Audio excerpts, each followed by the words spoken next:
Hello and welcome to Not That This, the pop culture talk show where I interview artists and influencers to find out their fool's gold and hidden gems. Those massively popular things that they hate and those unknown or underrated masterpieces that they love. My name's Geraint Evans and I am your host. So here we are, episode 17, and like everything that's 17, this episode really gets into emo music. Today, I'm speaking to a friend of mine, Mr. Martin Pilgrim. He's a comedian who you may not have heard of, but it's pretty likely that you've seen a few of his jokes around the internet. He's a wonderful writer, and a bunch of his things have gone properly viral, although not credited to him. We get into that, obviously. Here we go. Hello, Martin. Hello, Geraint. Thanks for having me. Yeah, well, it's nice to have you here. What you've been up to? You've just done the Fringe. You just did a part run at the Fringe. Yeah, got back last week. It went very well this year. Well, wouldn't say very well. It went relatively well for Edinburgh. It wasn't a crushing failure. Yeah, Edinburgh is a bit of a mad... I've talked about this with a few people already. Like, it can drive you insane. Yeah, I think this year I went into it knowing what Edinburgh is. I think if you go in expecting all of your dreams to come true, it's probably going to crush you. If you go in seeing it as basically practice, a chance to perform a lot in a short amount of time, that's what it's really for, I think. Yeah, that's it. Like, it's a great sort of training regime. It's like boot camp. Exactly, it's boot camp for comics. Yeah. So I know a lot of comedians. You know that. So to be on this podcast, I kind of feel like comedians need to have some other thing, right? If you're a musician, if you're an artist, whatever, great. You just get on it. But comics, because I could just invite everyone I know. Yeah. I need more rules. So for you, what I think is interesting is that I think a lot of people will actually know your work, but they won't know it's by you. Yeah, that's probably true. I seem to get plagiarised a lot. Yeah. I don't know if it's to do with the sort of stuff I write. It tends to be tweets, tend to get turned into memes and then put on various kind of viral platforms. Sometimes I get credit, but yeah, not always. I think people have this idea about jokes. Certain types of jokes are seen as sort of public domain. Yeah. And it's hard when you're a comedian because everyone else on Twitter is putting up jokes just as here's something for everyone. Whereas when you're a comedian, you're like, this is my work and my livelihood, but you can't expect people to know that. Well, it's like advertising Twitter, isn't it, if you're a comedian? Exactly, yeah. And the good thing about it is even if your stuff gets nicked, you have a time-stamped original with your name on it. And if you really want to pursue it, you can prove that it was yours. But generally that just makes you look petty, particularly when it's a stupid joke in the first place and then you try and... Yeah, I mean, like if someone's making money off your joke, I think that's fair. Yeah, that's when it gets annoying, is when it's used by these things like the LadBible, other kind of viral sites, BuzzFeed. They make a lot of money from advertising. Yeah. And they don't credit any of their content, or they credit it lazily to whoever they saw post it. Yes. Without doing the research, and they never apologise either. You can't make them. I tried. You fought them. I did. I got Dara O'Brien involved. Did you? They wouldn't listen to Dara. They wouldn't listen to Dara. Oh my god. I didn't even know you'd got Dara. What, on Twitter? You just on like Twitter, Dara, because mate. The reason this joke, the first time one of my jokes got nicked, was like 2 or 3 years ago. It was a stupid joke about the price of coffee in Bristol, and the reason it got popular was Dara O'Brien retweeted it. Right, yeah. And from then it sort of exploded. And then it got put on Reddit, and then somebody copied it from Reddit, put it back on Twitter, and then the LadBible stole that. So they didn't even steal mine, they stole a stolen joke. Right, okay. And then I was like, hey Dara, remember that joke that you liked? Well, I'll have a word with these guys, please. And he did, to his credit. Wow. So it's not Dara O'Brien, I've got the wrong guy, it's Al Murray. It's Al Murray. I'm confusing. Oh dear, the pub That's embarrassing. I'm confusing bald men. That shows how little I'm invested in this anymore. Well, I mean, I remember you from Facebook. You were really invested at the time. At the time, it really did upset me because it was kind of the first time I'd got a taste of like online success, and I kind of thought, maybe this will be the start of something, and then just instantly to be like, oh, the rules are very different here. Yeah. But then the second time it happened on a much bigger scale, and I didn't care. Okay, well, yeah, because this is the one that there was that old guy who posted it. He put it on his memes. And... He put it. Yeah, there's a guy in America. He's an old man who owns a pub in Maine, New England, and his whole business strategy seems to be creating memes of himself. Right. So he'll post. He's got a picture of himself sitting in a chair, looking sort of grumpy, and he'll post memes over it. And I think it says a lot about my worldview that my jokes can be stolen by a 70-year-old man, and people think, oh, that's probably something he would say. Yeah. But also, they're not the kind of jokes I would ever do on stage. That's the interesting thing. They're jokes that work written down in this sort of Twitter meme format, and if I was to say these jokes on stage, they wouldn't work because they rely on being read. So I can't even be angry at having my material stolen because it's not... It's not like it's taking away from your act. No, exactly. In that way. I mean, do you want to tell us what that joke is? I can. As I said, it won't be funny out loud. It was a list of 3 things, which is, I think, is quite a Twitter trope. Yeah, is to make lists because it saves space, and it was so my original was not leaving my room, not leaving the house, missing someone's birthday party, and then I said my childhood punishments have become my adult hobbies. Yeah, and then someone instantly pointed out underneath that it would be funnier if the first one was going to bed early. It's a much better joke. It's a much better list, and that was what got stolen. So people stole a better version of my joke. They improved it as they plagiarised it. That's even more gory. I know, it really is. It's like, no, you should be reading the original worst joke.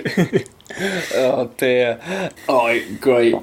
So, I mean, what are you up to now? You've got a taping coming up in Bristol. This is not going to come out before then, but no, that's quite exciting. It is, yeah. It's my new show, my second show, called Sadulthood, which I've just been doing in Edinburgh.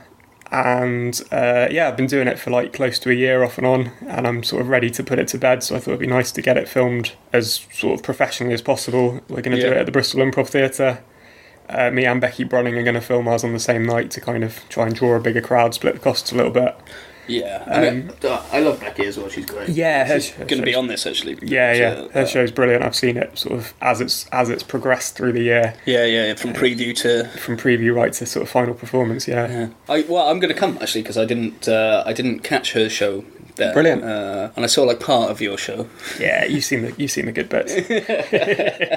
But yeah, I don't know what I'm going to do with the video afterwards. I mean, my last show I tried to sell it, which I think was a bad idea because I wasn't sort of known enough for that to be. Yeah. I think the small amount of money I made, it would have been better to not make that money and have more people see it. So I think this time I'm just going to put it up for free. I mean, you could approach someone like, is it Next Up? Next Up. I've had a chat with them, and I think we might be in with a chance there. Okay. But I don't know how it works. Like, if I give it to them, do they have it exclusively, or can I put it on YouTube as well? Yeah, I'm not sure. Because my aim is really just to get it seen by as many people. So a subscription service would kind of limit that. I mean, I think there's probably scope for that. Like Bo Burnham's show, which is just an absolute brilliant show. Yeah. That was on YouTube for a while. That was YouTube and on Netflix. So, and Netflix is a much bigger operation, right? Just have a chat, I suppose. See what you can do. Yeah. It's worth doing that.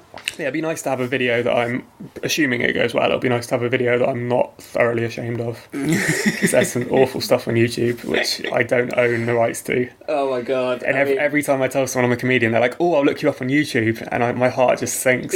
Please don't. I know what they're going to find. Oh my god! I mean, obviously, I used to do comedy. There's some evidence knocking about. There are still YouTube videos of me doing it. I think from my first year when I was. Oh. At least everyone has these videos. I mean, the problem with mine is that it's from an official source, which means it's the first thing that comes up. Oh no! It's from a certain student competition that you might be aware of.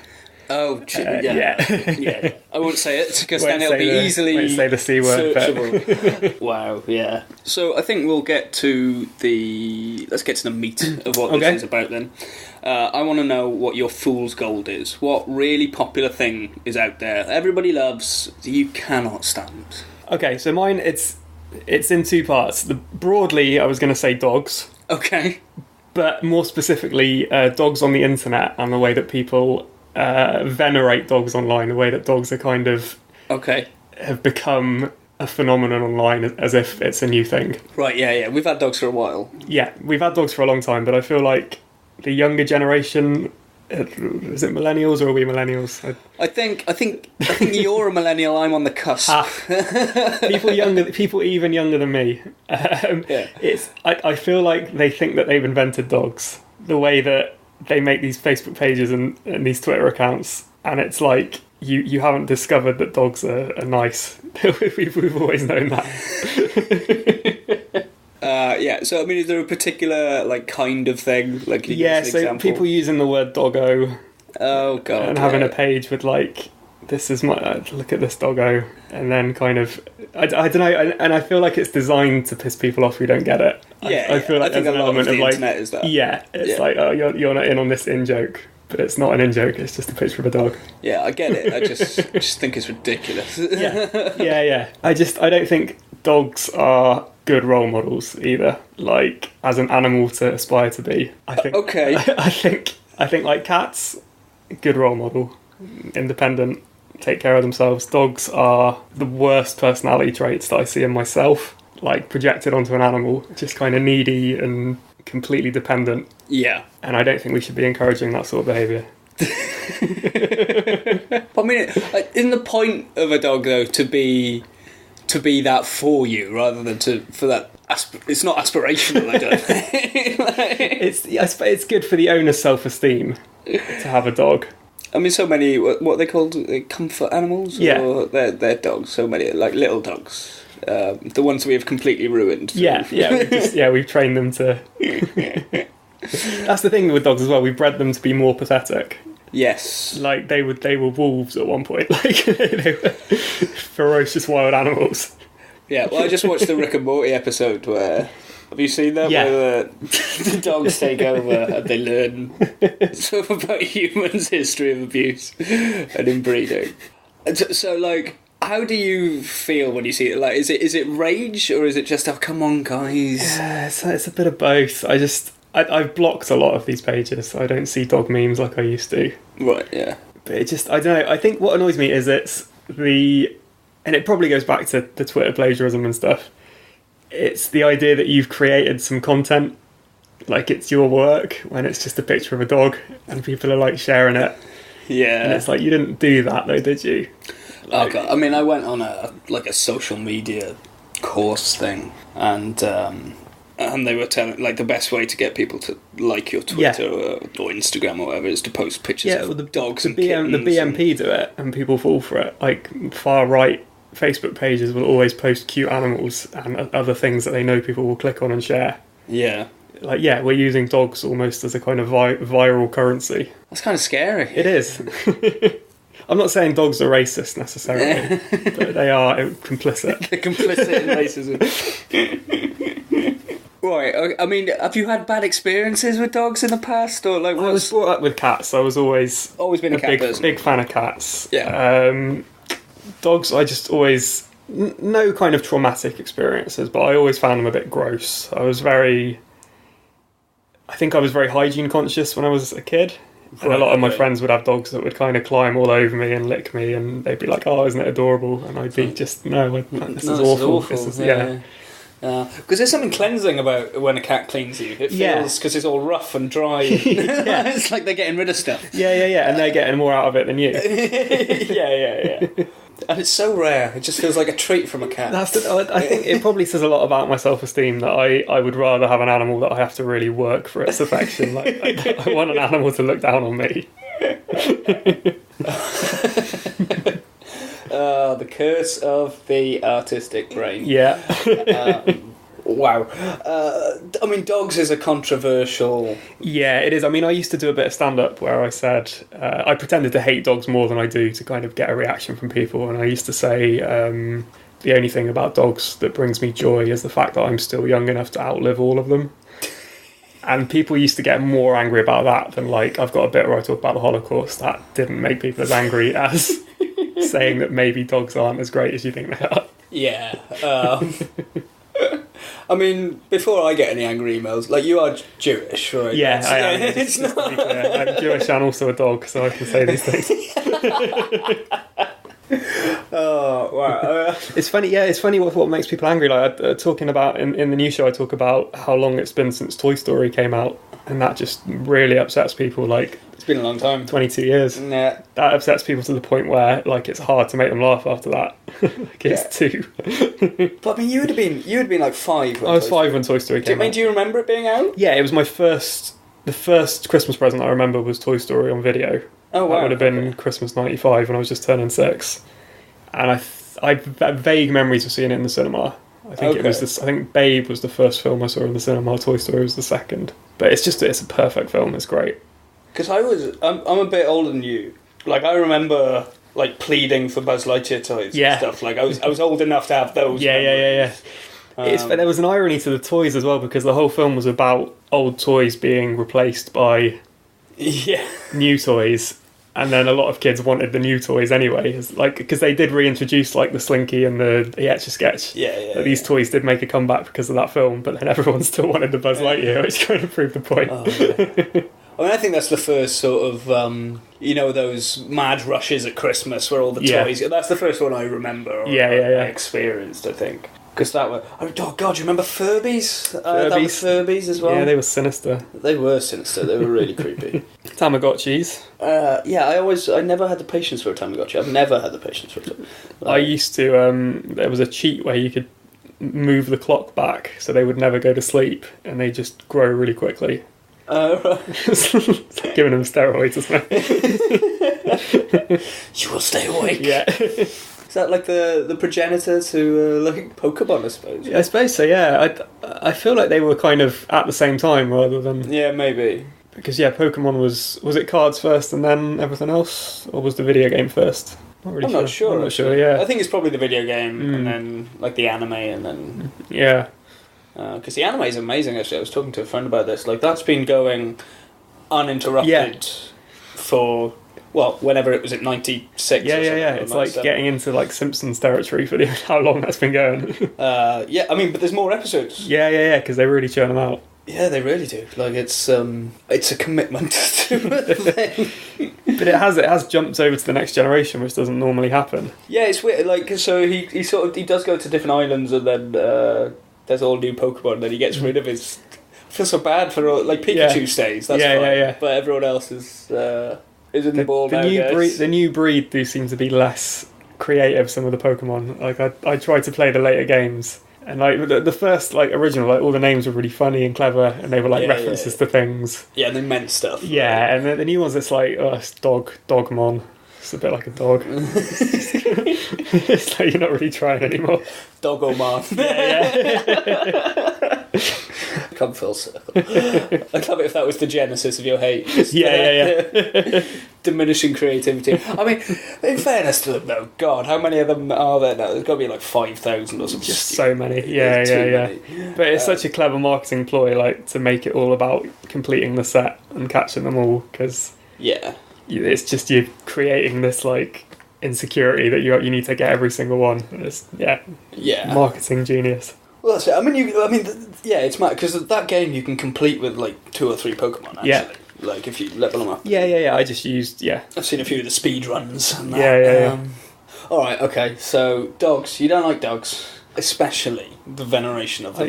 Online dogs. Online doggos. Not dogs. Doggos. Doggos and puppers. Oh God. Yeah. Just getting angry. I quite like dogs, but it annoys me when an abbreviation is longer than the name. Yeah. Like dog is the best word for a dog. It's very to the point. It's got 3 letters. You don't need... Yeah, they've nailed that. Yeah. They started with wolf. Yeah. They've knocked a letter off. Same syllables, but you can't do much about that. All right, brilliant. Okay, well, so let's move on then to something that you love. So what's your hidden gem? The thing that nobody knows about, or is underrated? Yeah. So I don't know if people hate this as much as I think, but emo music I think is wonderful, and I think it's an important kind of movement in music, and it gets written off as like makeup and self-harm, and it's more than that. Yeah, I mean, I remember, I think I was in university for the first wave. Yeah, you're slightly older than me. Maybe it might have seemed a bit juvenile. I think you were the target audience. I was the exact right age for it. Yeah. And it felt quite revolutionary because it was about, expressing feelings, and that was okay. Okay. And for sort of young men in particular, you didn't really have that before. Like, you had role models that were emotional, and that's yeah. I mean, I feel like that has happened. I'm sure it has. I think the grunge movement is kind of great. I mean, it's from the same kind of it's the same sort of wheelhouse, really, isn't it? Yeah. I mean, just music to be sad to. Music to be sad to, yeah. But I think because the teenage mind is it's kind of emotionally fragile. It's all over the place. Yeah. And it was nice to kind of have that reflected back to you. Yeah, I mean, I get like here's an action hero, and he's going to kill all these people, and that's how you got to be, Yeah, no, I mean, I'm not a big fan of all that. Like, I mean, that's why I love Doctor Who, because he doesn't use his brain. But yeah, I mean, emo music, I suppose it fulfills a category of being underrated, because I think you're right in saying that maybe not as many people hate it as you think, but I think a lot of people pretend to hate emo exactly. music. Yeah. I certainly did hate it when I was going out with a girl who was a little bit younger than me. Like, I was in the last year. Yeah. She was well into all the My Chemical Romances and that. See, I think they're brilliant again, and I know why people don't like them, because to look at them, they seem very kind of off-putting. But I think if you were to listen to them without seeing them. Yeah, I mean, like, so emo music uses a lot of sort of musical tricks. Yeah. To make the heart swell, it's the same stuff that ballads do, really. So I get it. I think it's the whole aesthetic of it, because I was well into grunge. Like, that was my thing. That was my music to be sad to, right? But at least they just dress like normal human beings, and I just feel like there's a falseness maybe to like this emotional sad music when you're dressed as a, I don't know, Victorian officer plumber or whatever the hell. Yeah, I can see that, and I think as time's gone on, a lot of that has fallen away. Okay, all right. Like, we've kind of a lot of us have grown out of the clothes, but continue to enjoy the music. I mean, you are. But then also, But then also, why shouldn't they dress like that? No, I mean, yeah, I'm not judging it. It just felt like it was. I know what I mean. I mean, if you've got the kind of opposed to the music you were singing. Yeah, if you've got the kind of self motivation to build an outfit like that.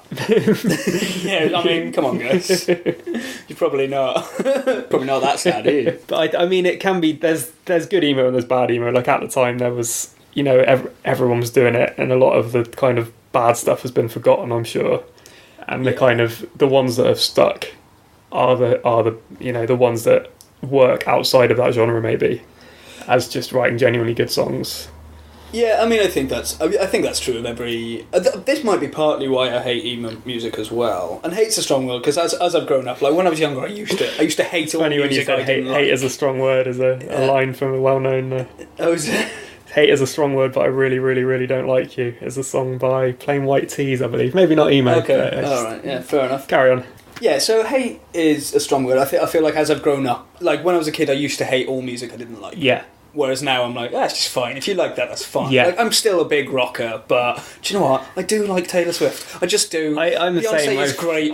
It's fine. I've become less tribal as I've got older. Yeah. That's a great word for it. Like, I remember, I think in my sixth form, there was a big split between people who were into like the emo, the punk, the metal, and people who were into like the hip hop and the more stuff of that nature. And then that Linkin Park Jay-Z album came out.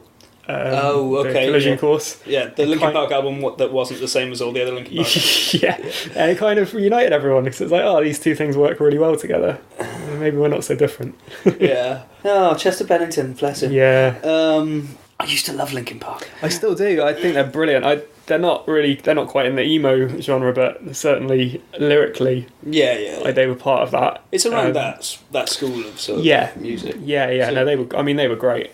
So the reason I don't like emo music is what I was going to say. I think because I was forced to listen to a lot of it, that really annoyed me. Yeah. But also, I think it's the first time I've really experienced that moment in music where it becomes incredibly commercial. Yeah. So it's not the first time it's happened in my lifetime, I'm sure, but it's the first time I really noticed it, where a movement starts and then record companies go out and find as many young pretty boys and girls as they can and just create a load. And I think with emo there was a lot of potential merchandise, things you could sell, because it was very visual as well as... And people did cash in on that. But then there was the early bands weren't so much like that. If the stuff I really like is when it was kind of on the cusp and the term didn't really exist. Right. And they were kind of these punk bands who started singing about themselves rather than society, I guess, was the difference. So bands like Jawbreaker is a band that I love, who they're kind of seen as inventing emo, but also not really part of it. Okay, they were sort of like the Screaming Trees, Mudhoney kind of... Were the precursors to grunge, yeah. And the interesting thing is a lot of these bands are coming back now, and they're kind of men in their 40s, and all of the kind of affectation is gone, and it's just... good music. Just good music. Yeah. Well, like I said, I mean, I keep talking about grunge, but that's how I link to you on this particular subject. But my favourite Dinosaur Jr. album is from 2007. Yeah. And it's phenomenal. Yeah. It's the best. I was just listening on the way over here to the Brand New album, and Brand New were maybe my favourite band of all. Yeah. And they started in like 2001-ish, maybe just before. But yeah, their new album it's amazing, and it feels like it might be the last emo album. I think it's their last album. It's kind of understood, and they're seen as the godfathers of this kind of scene. And I think there is this unspoken sort of consensus that this is the last one for all of us. And it's got that feel to it. It's really good. It's the swan song for emo. Yeah, exactly. Yeah, I mean, if anyone is qualified to write that, it's them. What do you feel that people didn't get about emo then? I think a big problem was that the tabloids got hold of it and tried to portray it as a cult of self-harm. I think that was the term the Daily Mail used. Jesus Christ. Which is, if anything, I think it probably stops a lot of people from killing themselves, honestly. I think it was... It spoke to these people. I don't think it encouraged that sort of behaviour. I think it was an outlet for it. Yeah, I think that's true. I mean, there were certain bands that maybe did glamorise it a little bit. Okay. But I don't think they were the main bands or the good bands. Yeah. But I mean, every genre has these stereotypes spring up. Yeah, absolutely. Like, I mean, that's just what the media do. Like, they like to create. But it does seem like a simpler time when that was what the tabloids were screaming about. Like, My Chemical Romance are going to convince your kid to self-harm. Yeah, I mean, I think with depression and stuff, like, people think that music like that is like, oh well, but it's not. It's because I think a lot of the reasons, when people do that, it's about isolation, really. Yeah. And so when you hear, definitely, even if it's incredibly popular, whatever, like if you say, oh god, this relates to me, this like I am not alone kind of. That's definitely. Yeah, I mean, Fall Out Boy had a song on their second album, the first album that was popular, about a suicide attempt, about an overdose. And this guy, Pete Vency, was the sort of songwriter, was this kind of beautiful, good-looking guy, seemed very charismatic, everyone loved him, he seemed like sort of rock star material. Yeah. And I think for him to do a song about that and admit that was quite a big thing, because it was very candid, and it was like, someone who seems to have it together to such an extent doesn't. Apparently. But the song wasn't, at no point would you listen to that song and be like, oh, I should do this. Like, it wasn't like... Yeah, all right. Well, I mean, we've gone to a dark place with the music. I suppose that's going to happen. I suppose that was predictable. So, just before, I'll do some quick fire questions, but before that, just tell me one beautiful moment you've had with emo music. Go on, just something lovely. Ooh, I'm sure it would be a concert. Who have I seen live? Oh, I don't know, you've put me on the spot. You really have. Okay, so I went to see a band recently called the Front Bottoms, who I wouldn't say they're emo, they certainly come from that, but they're a newer band. Yeah. But it was at, I think it was at the Exchange in Bristol, somewhere in Bristol. Okay. And I was sort of 10 years older than everyone else at that gig, because this band are sort of young and popular, so it was me and Alex Hoyle, sort of men in our mid-late 20s, loads of kids. And between the bands, they played a brand new song from 2003 called The Quiet Things That No One Ever Knows. Okay. and all of these kids started singing along as well as me, and I was like, oh, this is still like is still a thing. Stuff doesn't change. Like, this is still speaking to these people. So that was nice. That's nice. All right, okay. So we'll do some quick fire questions. Right. So this is just all I want to know is your favourite of something and your least favourite of something. Cool. Okay. So TV show. What's your favourite TV show? Quick fire is not the word here. It's fine. A lot of people aren't quick fire on this. There's a few. So of all time, I would say The Simpsons, but only the first, 10 seasons, whatever. People always say there's a lot more bad ones than good ones now. Recently, Rick and Morty. Oh, I love that show. So much. BoJack Horseman. There's a lot of great cartoons at the moment. Yeah. Anything Tina Fey makes. So Kimmy Schmidt, 30 Rock. Kimmy Schmidt's great. Yeah. I think we are in a golden age of TV comedy. We really are. Oh, I think I've said that because things are getting podcast. Yeah, and it's because of streaming services. Things are getting made that you couldn't pitch to a TV network. Yeah. And you don't have to make a pilot now. You can make a series. Yeah. So I think something like BoJack Horseman, if you try to pitch that as a pilot, it's an insane show. He's a depressed brilliant. Horse. Yeah, it's a cartoon, but very rarely funny. Yeah. And Arrested Development is one of my favourites too, just for the structure of it. Like I kind of aspire to that a little bit in my stand-up, just this idea of linking back to things and not just doing a joke but remembering a joke and where can I use that again. And it's just it's so intricately written. And then, the final series as well was brilliant, or the most recent series, because they literally couldn't get the actors together because of scheduling, and they had to write the stories to reflect that, and they just rose to that challenge. It was amazing.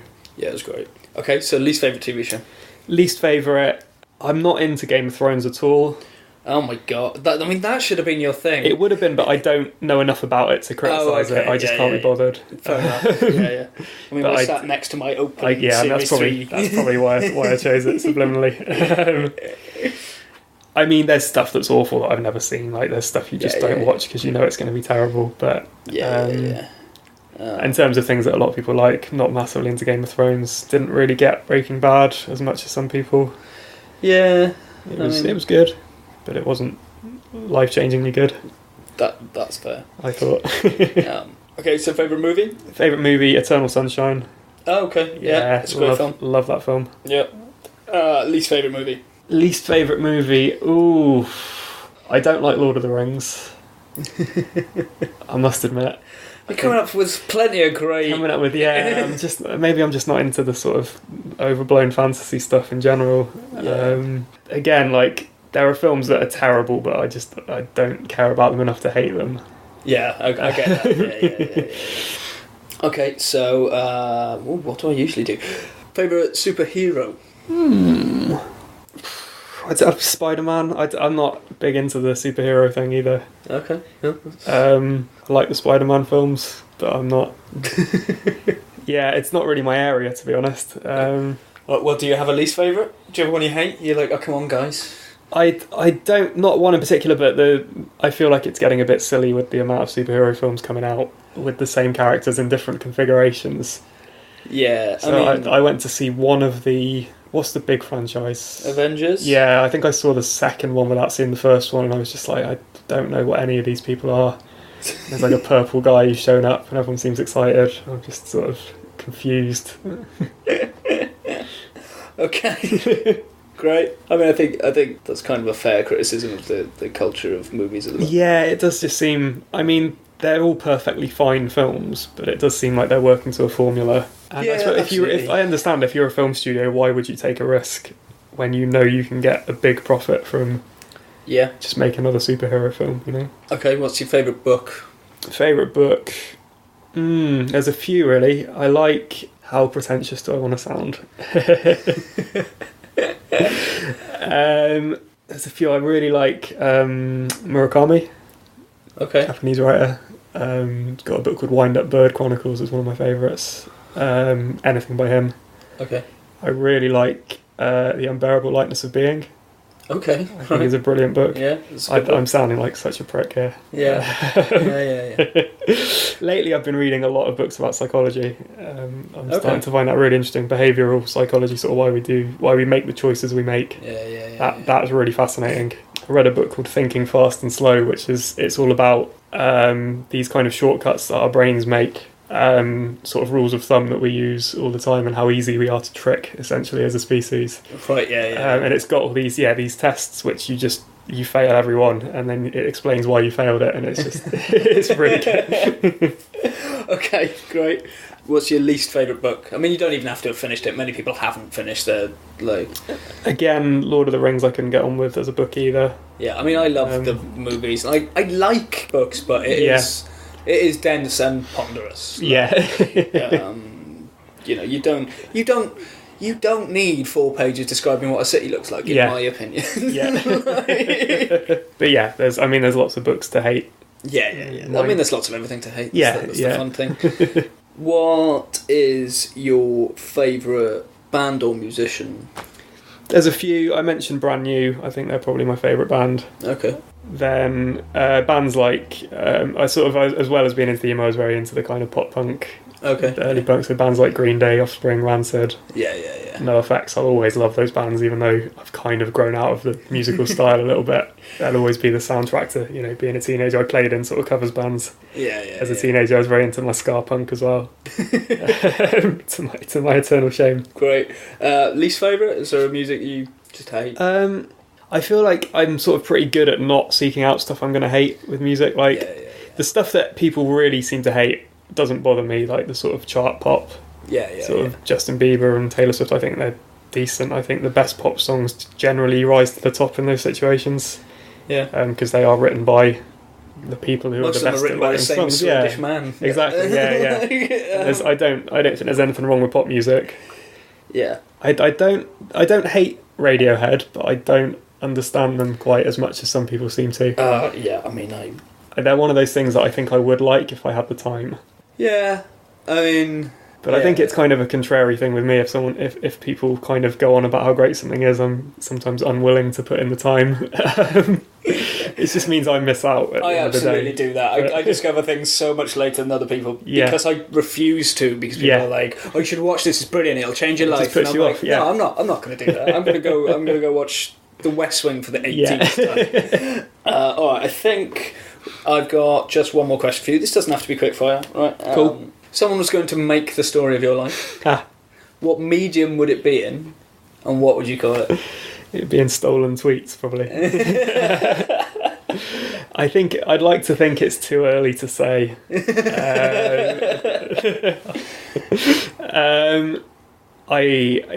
As it stands, it would be very dull in any medium. You'd have to jazz it up quite a lot. Yeah, everyone's very modest when it comes to this question. Well, it's true though. Like none of us are doing anything spectacular, are we? Let's face it.